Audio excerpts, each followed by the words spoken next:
ദേ നവാലാണേ. അപ്പോൾ ഇന്നത്തത് നമ്മുടെ waste to wow challenge day 4 ആണ്. അപ്പോൾ ഇതിനായിട്ട് അറിയാമല്ലോ നമ്മൾ ചൂസ് ചെയ്തേക്കുന്നത് കാർഡ്ബോർഡാണ്. പക്ഷേ അതിന് പകരമായിട്ട് ഞാനിവിടെ ഇന്ന് 2 ഫോം ബോർഡിൻ്റെ ചെറിയ 2 കഷ്ണങ്ങൾ എടുത്തിട്ടുണ്ട്.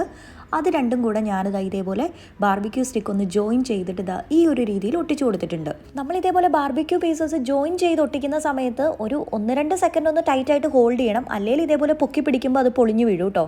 പിന്നെ ആ കാർഡ്ബോർഡിൽ ഞാനൊരു വേസിൻ്റെ പാറ്റേൺ കട്ട് ചെയ്തെടുത്തിട്ടുണ്ട്. പിന്നെ നേരത്തെ നമ്മൾ കട്ട് ചെയ്ത് ഒഴിവാക്കിയ ബാർബിക്യൂ സ്റ്റിക്കിൻ്റെ കുറച്ച് പീസസ് ഒക്കെ ഉണ്ടായിരുന്നു. അതും ഈ ഒരു രീതിയിൽ ഒട്ടിച്ചു കൊടുത്തിട്ട്, പിന്നെ എൻ്റെ കയ്യിൽ കുറച്ച് വുഡൻ ബീഡ്സ് ഉണ്ട്, അതും ഈ ഒരു ബാർബിക്യൂ സ്റ്റിക്കിൽ ഈ ഒരു രീതിയിൽ ഒട്ടിച്ചു കൊടുത്തിട്ടുണ്ട്. ഇനി മൊത്തത്തിൽ ഇതിനെ നമ്മുടെ ബേസിലേക്ക് ഒട്ടിച്ചു കൊടുക്കുകയാണ്. ഇതിൻ്റെ കൂട്ടത്തിൽ ഞാൻ കാർഡ്ബോർഡിൽ കുറച്ച് എലമെൻറ്റ്സ് കൂടെ കട്ട് ചെയ്തെടുത്തിട്ടുണ്ടായിരുന്നു. ഇനി മൊത്തത്തിൽ ഇതിനെല്ലാം കൂടെ ഒന്ന് കളർ ചെയ്തെടുക്കണം. അപ്പോൾ ഞാൻ ബ്രൗൺ സീനെയും വൈറ്റും കൂടെ മിക്സ് ചെയ്ത് ഇതിന് കൊടുക്കുന്നുണ്ട്. പിന്നെ ഓറഞ്ച് എടുത്തിട്ടുണ്ട്. പിന്നെ ഇനി മൊത്തത്തിൽ ഓവറോൾ ലുക്ക് ഒന്ന് കംപ്ലീറ്റ് ആവണമെങ്കിൽ അവിടെ ഇനി ഒരു ലീഫ് കൂടെ വരണം. അപ്പോൾ അതിനായിട്ടൊരു പാറ്റേൺ ഞാൻ വരച്ചു കൊടുത്ത് കട്ട് ചെയ്ത് പെയിൻറ്റ് ചെയ്ത് റെഡിയാക്കി എടുത്തിട്ടുണ്ട്. ശരിക്കും ആ ലീഫും കൂടെ വരുമ്പോഴത്തേക്കും ഇതിൻ്റെ ലുക്ക് മൊത്തത്തിൽ അങ്ങ് മാറുകയാണ്. അപ്പോൾ എങ്ങനെയുണ്ടെന്ന് പറയുക, എനിക്ക് ഇഷ്ടപ്പെട്ട ഒരു സംഭവമായിരുന്നു കേട്ടോ. അപ്പോൾ നിങ്ങളുടെ അഭിപ്രായം പറയണം. വീഡിയോ ഇഷ്ടപ്പെട്ടാൽ ലൈക്ക് ചെയ്യാനും ക്രാഫ്റ്റ് ഇഷ്ടപ്പെട്ട ഫ്രണ്ട്സിനൊക്കെ അയച്ചു കൊടുക്കാനും ഒക്കെ മറക്കരുത് കേട്ടോ. അപ്പോൾ മറ്റൊരു വീഡിയോയിൽ നമുക്ക് കാണാം. ബൈ.